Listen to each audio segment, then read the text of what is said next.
దురాశను గురించి మనం మాట్లాడుకుంటాం. ఇవి సులువుగా చిక్కులు పెట్టి పాపాల్లో ఇది ఒక రకం అన్నమాట. దురాశ, దీన్ని ఇంగ్లీష్లో గ్రీడ్ అన్నారు. దీనిని గురించి మనం మాట్లాడుకోవడం ఎంతైనా అవసరం మనకి. మనలో కూడా అప్పుడప్పుడు ఇవి దోబూచులాడతాయి. ఈ దురాశకి డెఫినిషన్, అర్థం ఏదైనా వద్దా అంటే ఉంది. అక్కడ రాసాం, వీళ్ళు ప్లే అవుతుందా? అక్కడ ఉంది చూడండి. కొద్ది కాలంలోనే ఎలాగైనా సరే, అది అన్యాయంగా అయినా సరే, బాగా ధనం సంపాదించాలనే కాంక్షనే దురాశ అంట, గ్రీడ్. మరలా అడ్డగోలుగా అయినా సరే ఎదిగిపోయి రాత్రికి రాత్రే ధనవంతులైపోవాలని ఆశపడే దాన్నే ఏమంటారంటే దురాశ అంటారు. దురాశ గురించి లెసన్స్ బోర్డర్ స్కూల్ లెవెల్లో చెప్పేవారు, విన్నారా? దురాశ బాగా గుర్తుంది. వీటిని గూర్చిన అధ్యాయాలు, వీటి గూర్చిన వచనాలు, వీటి గూర్చిన ప్రకంపనలు బైబిల్లో ఉన్నాయి.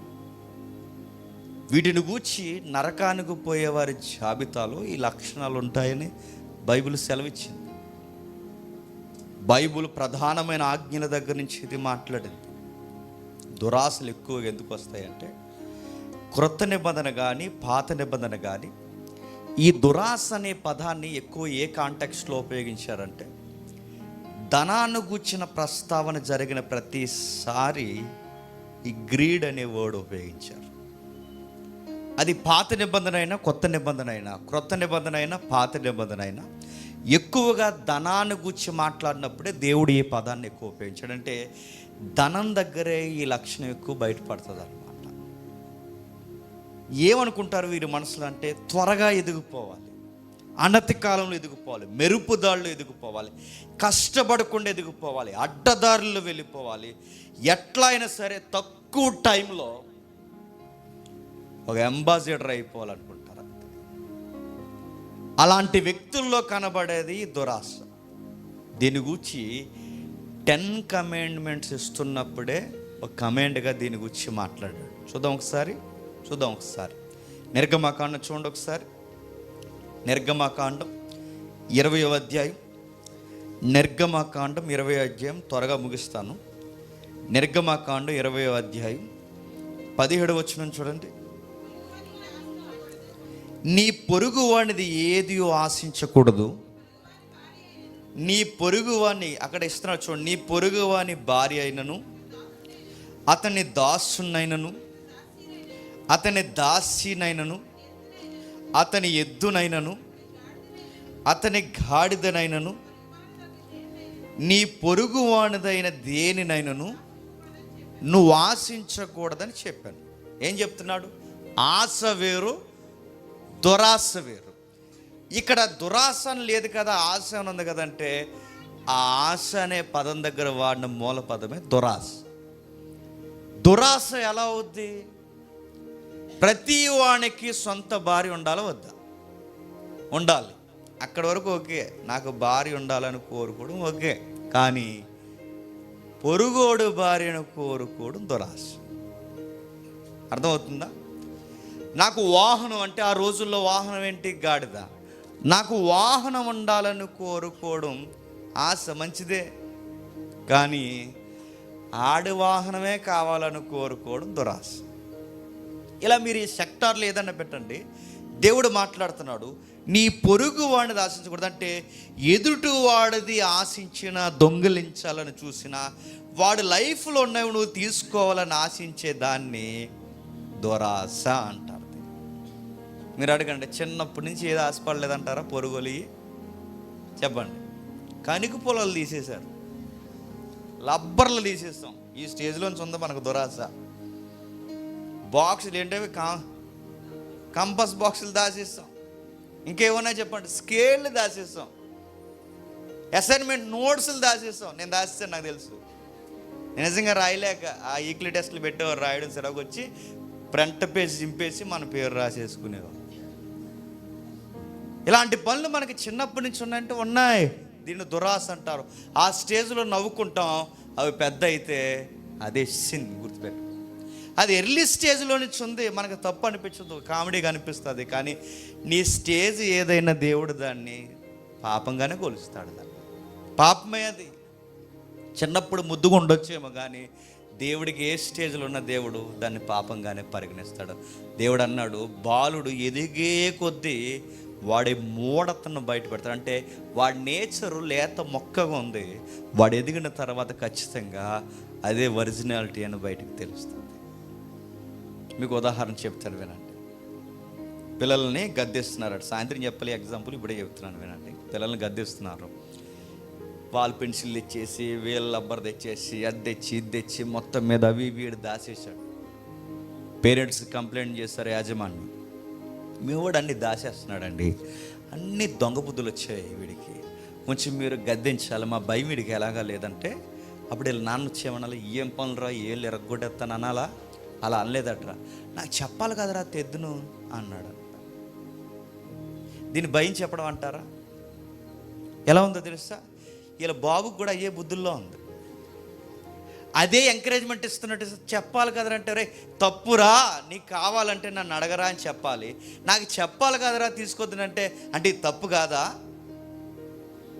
చెప్పడం కూడా రాదా వాళ్ళ కంటే? రాదు. అందుకే మనకి ఈ స్టేజ్ నుంచి మనకి దురాశను గురించి ఎలిబరేట్గా చెప్పేవాళ్ళు లేరు గనకే మనం చేసేవి కూడా తప్పు కదా అనుకుంటాం. అందుకే బైబిల్ అడుగడుగునా మాట్లాడింది, ఆది కాండంలోనే మాట్లాడింది, నిర్గమాకాండంలోనే మాట్లాడింది, పంచగ్రంథాల్లోనే మాట్లాడింది, దురాశ అన్ని విధాల కీడులకు మూలం. ఎక్కడుందా పదం? తిమోతికి రాసిన మొదటి పత్రిక చూడండి. తిమోతికి రాసిన మొదటి పత్రిక కొన్ని కేటగిరీస్ ఇచ్చాడు అక్కడ. తిమోతికి రాసిన మొదటి పత్రిక 6వ అధ్యాయం. తిమోతికి రాసిన మొదటి పత్రిక 6వ అధ్యాయం 9వ వచనం చూడండి. ధనవంతులగుటకు అపేక్షించువారు శోధనలోను ఊరిలోను అవివేకయుక్తులను హానికరములైన అనేక దురాశలలో దురాశ అనే పదం ఎక్కువ ఎక్కడ వాడుతున్నాడు చెప్పండి? ధనం దగ్గర వాడుతున్నాడు. ధనవంతులగుటకు అపేక్షించువారు అనేకమైన దురాశల్లో పడతారు, వాళ్ళకి అవివేకమైన పనులు చేస్తారు. చూసారు మీరు, బెట్టింగ్ యాప్స్ అంటున్నారు. ఎందుకు బెట్లు కాస్తున్నారా? రాత్రి ఇన్ని డబ్బులు వచ్చేయాలి వాళ్ళకి. మీసో ఆసో అని చెప్పి ఎవడో ఫోన్ చేస్తాడు, ఆడో సో ఎత్తాడు మనకి. అందులో జాయిన్ అయితే ఈ పర్సంటేజ్ మీరు బాగా ఎక్కువ షాపింగ్ చేస్తారు, అందుకే మీకు ఆఫర్ వచ్చింది, మీకు మెసేజ్ పంపుతాం, దాన్ని క్లిక్ చేసిన తర్వాత మీ ఓటీపీ చెప్పండి అనగానే ఎంత వస్తుంది ఏంటి అని అడిగారట. మీరు ఒక 10,000 షాపింగ్ చేశారు కనుక మీకు ఒక 60,000 70,000 వస్తాయంటే, అలా వచ్చేస్తాయంటే నిజం మేడం జీ మీకు వస్తాయి అనగానే నొక్కేసిందట పిచ్చిది. ఉన్న డబ్బులు పోయాయి. 70,000 ఎత్తాను, 70,000 మొత్తం అకౌంట్లో తీసేసుకున్నాడు. అయ్యో డబ్బులు పోయాని వచ్చింది. ఇప్పుడు ఎవడు చెప్తావు, ఎక్కడ దొరుకుతాడు? ఆడు ముంబై వాడా, ఢిల్లీ వాడా, చైనా వాడా? ఆన్లైన్ దొంగతనాలు అనేవి పట్టుకోవడం చాలా కష్టం. సైబర్ క్రైమ్లో కూడా 24 అవర్స్ లోపు ఎఫ్ఐఆర్ పడకపోతే ఈ జేజమ్మ దిగొచ్చినా నువ్వు పోయిన డబ్బులు మళ్ళీ తిరిగి రావు. నేను సీరియస్గా చెప్తున్నా. అందుకే వచ్చిన ప్రతిదాన్ని నొక్కకండి. బ్లూ లింక్ వచ్చిందని ప్రతిదాన్ని నొక్కకండి. ఇంకోటి చెప్పిన, ట్రూ కాలర్ త్వరగా హ్యాక్ అవుద్ది. ఇంకోటి చెప్పిన, ఫేస్బుక్ మెసెంజర్ కూడా త్వరగా హ్యాక్ అవుద్ది. ఇవి సైట్లు హ్యాక్ అయ్యే సైట్లు ఇవి. మరొకటి చెప్పిన కొన్ని ఉన్నాయిలేండి, కొన్ని ఉంటాయి. ఆ లింక్స్ మీకు ఇస్తే త్వరగా హ్యాక్ అయిపోతాయి. ఫోన్ చాలా డెడ్ ఈజీ హ్యాక్ అవడం. ట్రూ కాలర్లో వాళ్ళ పేరేటో చూసేద్దాం అనుకుంటాం, నువ్వేటో చూసేస్తాడు ఆతులోడు. గుర్తెట్టుకో, చాలా ఈజీ.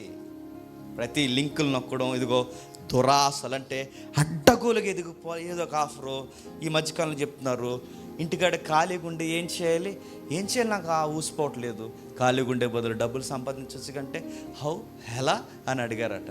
అడిగితే అప్పుడు చెప్పారు, రమ్మరమ్మి ఆడకపోయావా అన్నారట. రమ్మరమ్మి ఆడితే వచ్చేద్దా?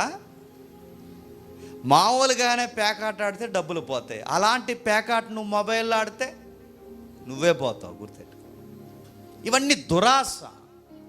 జోదాల వల్ల ఎదిగారన్న వాళ్ళని ఒకరిని చూపించండి. ఈడు జోదాల వల్ల ఈ బంగ్లా కొనడం చూపించండి. ముందు 10 వస్తుంది, ఆశగా ఉంటుంది, తర్వాత 20 పోతుంది, తర్వాత 20 వస్తుంది, ఆశగా ఉంటుంది, తర్వాత 50 పోతుంది. చివరికి పోయింది ఎలా తెచ్చుకోవాలి తెలియక అప్పు చేస్తావు, ఇంట్లో చెప్పలేక సూసైడ్ చేసుకుంటావు. తమ్ముడు ఒకరోజు ఎగ్జాంపుల్ చెప్పాడు, విన్నారా? మీరు చాలా ఉదాహరణలు మీరు చూస్తున్నారా?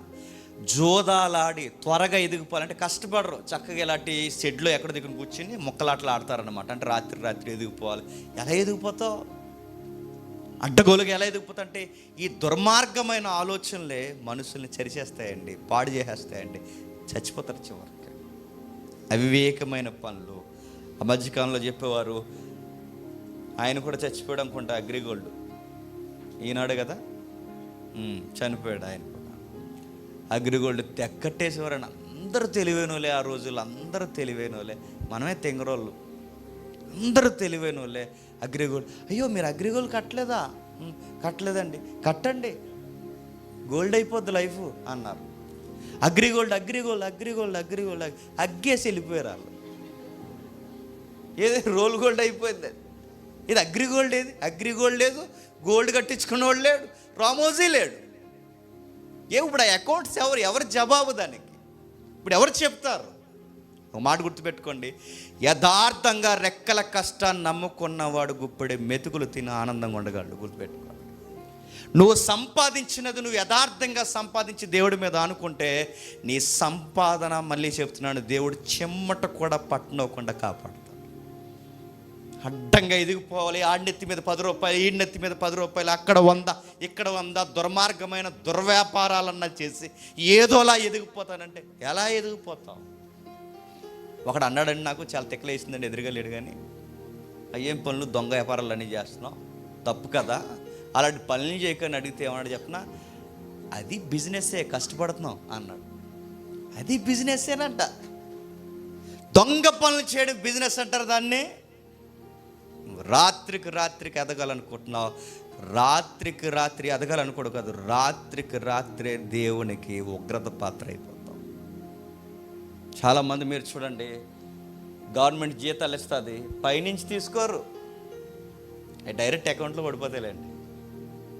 కింద నుంచి చేతులు పెడతారు. నువ్వు కింద నుంచి చేతులు పెట్టు, నీ కింద నుంచి కుళ్ళిపోకపోతే అడుగు. అవయవాలు కుళ్ళిపోవడమో, కాళ్ళు చేతులు ఏదో ఒకటి జరగడమో, ఏదో ఒకటి జరుగుద్ది, ఏదో ఒక ఎప్పొత్తు అవుద్ది. నువ్వు సంపాదించినంత పట్టుకెళ్ళి హాస్పిటల్కి పెట్టుబడులు పెడతావు. అన్యాయపు సొమ్ము పెద్దలు అన్నారు, పాముతో సమానం, కాటేస్తుంది. బైబిల్ అంటుంది, ఈ డబ్బులు ఎదిగిపోవాలనుకున్న వాళ్ళు మైండ్లెస్ పనులు చేస్తారట. అవివేకమైన ఇవే యుక్తమైనవని అవివేకయుక్తమైన పనులు చేస్తారట. అడ్డంగా ఎదిగిపోవాలనుకుంటారట, దుర్మార్గమైన పనులు చేస్తారట, స్వాదంలో పడతారట, ఉరిలో పడతారట, కిందకి మనుషులను నష్టాల్లో, నాశనంలో ముంచేస్తున్నాయని తెలిసిన వాటి వైపుకి వెళ్తారట. చివరికి ఎక్స్ట్రీమ్ ఏం రాశాడు తెలుసా? విశ్వాసం నుంచి తొలగిపోతారు. దేవుళ్ళలోంచి తొలగిపోతారంటే తొలగిపోతారు. ఇది చాలా భయం వేసే పదం అండి. విశ్వాసం నుంచి అంటే వీటన్నిటికీ రూట్ కాజ్ ఏంటి చెప్పండి? మనీ. వీటన్నిటికీ ఎఫెక్ట్ మూలం ఏంటి చెప్పండి? మనీ. అంటే వీటన్నిటికీ అంటే విశ్వాసం నుంచి బయటికి పోవడం, దేవుడికి దూరం అయిపోవడం, దేవుళ్ళో ఉంటున్నాను అనుకుంటూనే చివరికి దేవునికి వ్యతిరేకంగా నిలబడడం. వీటన్నిటికీ మూలం ఏంటి చెప్పండి? మనీ. డబ్బు అన్నిటికీ ప్రధాన కారణం. డబ్బు అన్నిటికీ నాశనానికి మూలం. ఎవరొక పెద్ద ఆయన అన్నాడు, మనీని మనం ఆపరేట్ చేయాలి, మనీ మనల్ని ఆపరేట్ చేయకూడదు. ఒకవేళ నిన్నది గైడ్ చేయడం మొదలెట్టిందో, నువ్వు మనీని గైడ్ చేయాలి. ఆ మనీ కనుక నిన్ను గైడ్ చేయడం మొదలెట్టిందో అయిపోయింది నీ లైఫ్. త్వరలోనే అంతమైపోతావు. గుర్తుపెట్టు, త్వరలోనే నాశనం అయిపోతావు. మనకి వాడుకోవడానికి అవసరతలకు ఇవ్వబడిందే తప్ప కరెన్సీ లైఫ్ అని బతికావో అది నిన్ను మింగేస్తుంది ఒకరోజు. దాని కొరకు ప్రాణాలు తీయడానికి కూడా వెనకాడరు. చివరికి ఉరిలో, అవివేకమైన ఆలోచనలో, దురాశల్లో, నాశనంలో, నష్టాల్లో పడిపోయారు. చివరికి తమ్మును తామే పొడుచుకున్నారు. అలా జరిగిన దాఖలాలు ఉన్నాయా బైబిల్లో అంటే చాలా ఉన్నాయి. మర్చుకోక ఉదాహరణ చెప్తాను వినండి. మొదటి రాజు 2వ రాజుల గ్రంథం చూడండి ఒకసారి. 2వ రాజుల గ్రంథం 5వ అధ్యాయం 20వ వచనం చూడండి. 2వ రాజుల గ్రంథం 5వ అధ్యాయం 20వ వచనం.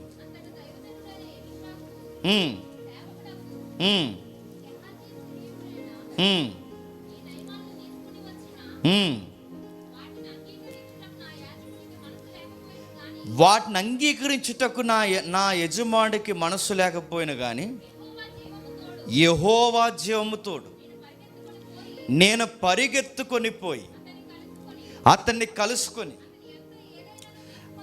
అతని యొద్ద ఏదైనా తీసుకుందననుకుని నయమానుని కలుసుకొనుటకై పోవుచుండగా నయమాను తన వెనక నుండి పరుగున వచ్చుచున్న వాడిని చూసి తన రథము మీద నుంచి దిగి వాణ్ణి ఎదుర్కొని క్షేమమా అని అడిగాను.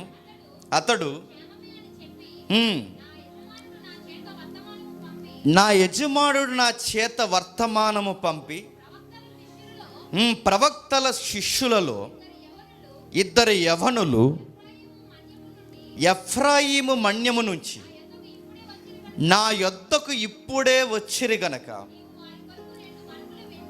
మీరు వారి కొరకు 2 మనుగుల ఎండియు దయచేయమని సెలవిచ్చుచున్నాడని అని ఆగుదాం ఒకసారి. ఆగండి. రాయబడిన సంగతులు మీరు చూసారా? ఎలాంటి పదాలు ఆయన ఉపయోగిస్తున్నాడు? యెహోవా జీవము తోడు. ఈ అడ్డగోలు సంపాదన కొరకు ఎవరి మీద ఒట్లేస్తున్నాడండి అంటే, దురాశ ఎక్కువైపోతే, ధనం మీద వ్యామోహం ఎక్కువైపోతే బైబిల్ మీద ఒట్టేస్తాం చెప్పండి, దేవుడి మీద ఒట్టేస్తాం చెప్పండి, బిడ్డల మీద ఒట్టేస్తాం. ఇక భయమే ఉండదు, ఎంతైనా ఒట్టేయడానికి రెడీ అవుతాం. మీరు అనుకుంటారండి ఒట్టేస్తే ఏమవుదని. ఎవరన్నారు ఏమవుదని? ఎవరన్నారు ఏమవుదని? మీ మాట అవునంటే అవును, కాదంటే కాదు. ఈరోజు మీరు ఒట్టేస్తున్నారు, ఏం కాదనుకోకండి. చాలామంది భయం లేని మనుషులు ఉంటారండి. స్నానం చేసి వచ్చి దేవాలయంలో అంటే స్నానం చేసి చర్చిలో బైబిల్ మీద మేము ప్రమాణం చేస్తామంటే, నా చిన్నప్పుడు ఒకరు ఇలాగే చేసిందండి. ఒక వ్యభిచారి, ఎక్కడే అడ్రస్ ఏంటి అడగండి, ఇంకా బతుకు ఉంది. చిన్నప్పుడు ఎలాగా చేసింది, అడ్డగోలు అబద్ధం ఆడేసింది. వ్యభిచారి, పచ్చి వ్యభిచారం చేసి అడ్డగోలు అబద్ధం ఆడేసింది. దేవాలయంకి వచ్చి పాస్టర్ గారు ముందు పెట్టారు, స్నానాలు చేసి వచ్చారు. స్నానాలు చేసి వచ్చి ఆ బలిపీఠం ముందు, ఆ బైబిల్ ముందు ప్రమాణం చేసేసింది. ఏం కాదనుకుంది. After 1 week పిచ్చుకోక కరిసేసింది. ఈ రోజుకి తనకి ఎప్పుడు ర్యాబీస్ లక్షణాలు వస్తున్నాయని బిక్కు బిక్కు అని భయంతో బతుకుతుంది. ఈ రోజుకి ఒకటి తినకూడదు, ఒక దిక్కున ఉండకూడదు, ఒక వాతావరణం పడకూడదు. ఏమన్నా తేడా వచ్చిందంటే బాక్సులు ఎట్టేస్తారు. చూసారా? ఏం కాదనుకోకండి, ఎఫెక్ట్ చూపిస్తాడు దేవుడు ఖచ్చితంగా. ఎక్కడ పడితే అక్కడ గ్యాసి ఒట్లేస్తున్నాడు. దేవుడి మీద ఒట్టు. 2వ అబద్ధం ఏంటో తెలుసా? మా గురువు గారే పంపించాడు అన్నాడు. గురువుగారు పంపించారు, ఈయన గారు వచ్చారు చెప్పు. మా గురువు గారు పంపించాడు. నేను ఇంకా ఇక్కడ ఉండగానే మరొక విషయం, మా ప్రవక్తల శిష్యుల్లో ఎవరిని, ప్రవక్త అనే పదం కూడా వాడేసుకుంటున్నాడండి. ప్రవక్త అనే పదం వాడేస్తున్నాడు. యెహోవా మీద ఒట్టేసేస్తున్నాడు. గురువు గారిని అడ్డం పెట్టేస్తున్నాడు. చివరికి ఎంత భయం లేని పనులు చేస్తున్నాడంటే, మా శిష్యుల్లో నేనే నెంబర్ 1 శిష్యుని అంటున్నాడు. ఎంత బాధాకరమైన విషయం. అమాయకుల్ని వెనకాల 2 వెనకేసుకొచ్చాడు, వాళ్ళు నిలబెట్టాడు. మా గురువు గారు ఇమ్మని చెప్పాడు. పరుగెత్తుకుని వెళ్ళిపోయాడు. విషయం ఏంటో తెలుసా? నాశనం కొరకు పరిగెత్తుకుని వెళ్ళాడు. పరిగెట్టాడట. మీరు సీన్ ఊహించుకుంటున్నారా? ఎంత ఆశో, ఎంత ఉరుకులు పరుగులు చేస్తూ పరిగెట్టుకుని వెళ్ళి అడిగేస్తాడు. అడిగేస్తే గురువు గారికి తెలిసిపోయింది. అక్కడే మన ఇంటిగ్రిటీ పోద్దండి, గుర్తుపెట్టుకోండి. మనం అనుకుంటాం అక్కడ వరకు కవర్ చేసేసాం, ఇంకెవ్వరికి తెలియదు. ఎందుకు తెలియదు అనుకుంటున్నారండి? రహస్యమైనది ఎప్పటికైనా బయటికి రాకుండా ఖచ్చితంగా వస్తుందండి. మన ఆత్మీయత చచ్చిపోతుంది. అప్పటి వరకు మనల్ని ఎలా ఊహించుకుంటారు, సడన్గా మన క్యారెక్టరు అబద్ధాలు ఆడే క్యారెక్టర్ అని తెలిసిన తర్వాత వాళ్ళ దృష్టిలో మనం డౌన్ అయిపోతాం. ఇంకా అది ₹1,000,000 ఎట్టు కొన్నా రాదండి. లక్షల రూపాయలు పోసి నేను తెచ్చుకుంటానన్న రాదండి. మరలా నేను యథార్థంగా ఈ రోజుని చూడండి, నమ్మరు. ఇంకా గురువు అడిగేస్తాడు, ఏం గెహజీ ఏం చేస్తున్నావు? నువ్వు ఆ వెనకాల పరిగెట్టుకుని వెళ్ళినప్పుడు నా మనసు నీతో పాటు రాలేదా? ఏం పనులు అయ్యి? రేపో మాపో తాత్కాలికంగా ఉండి వెళ్ళిపోయి లోకంలో వెళ్ళిపోయే మనకి ఈ ద్రాక్ష తోటలు, ఎండి బంగారాలు, తెచ్చుకున్న వస్త్రాలు ఇవి ఏమైనా లైఫ్ లాంగ్ ఎటర్నిటీలో ఉంటాయనుకుంటున్నావా? నువ్వు చేసిన దుర్మార్గమైన పని. నేను ఒక మాట చెప్తున్నాను, ఎవరి దగ్గరికి వెళ్ళైతే తెచ్చుకున్నావో ఆ మనిషి వస్తూ మన దేశంలో ఒకటి వదిలేసి వెళ్ళిపోయాడు, కుష్టి. నీకు ఒక మాట చెప్తున్నాను, ఇదే దేవుడు నీకు అనుగ్రహించుగాక. ఏం తెచ్చుకున్నాడు తెలుసా? కుష్టి వ్యాధి తెచ్చుకున్నాడు. గెహజీ మిస్ అయింది ఏంటి చెప్పిన? ఏలియా వెళ్ళిపోతే ఎలీసాకి యెహోవా ఆత్మ 2 పాలు వచ్చింది. ఇప్పుడు ఎలీసా వెళ్ళిపోతే మళ్ళీ ఆ కేటగిరీని మెయింటైన్ చేసేది ఎవరు చెప్పండి? గెహజీ. నెక్స్ట్ ఎలీసా తర్వాత ఎవరు? గెహజీ. అంటే ఏలియా తర్వాత ఎలీసా, ఎలీసా తర్వాత గెహజీ. ఇలాంటి ఉన్నతమైన ఆత్మ నడిపింపుని దురాశ చేత ఏం చేశాడు చెప్పండి? పోగొట్టుకున్నాడు, ఊరేసుకున్నాడు, మెల్లో కుష్టు తెచ్చుకున్నాడు జీవితానికి.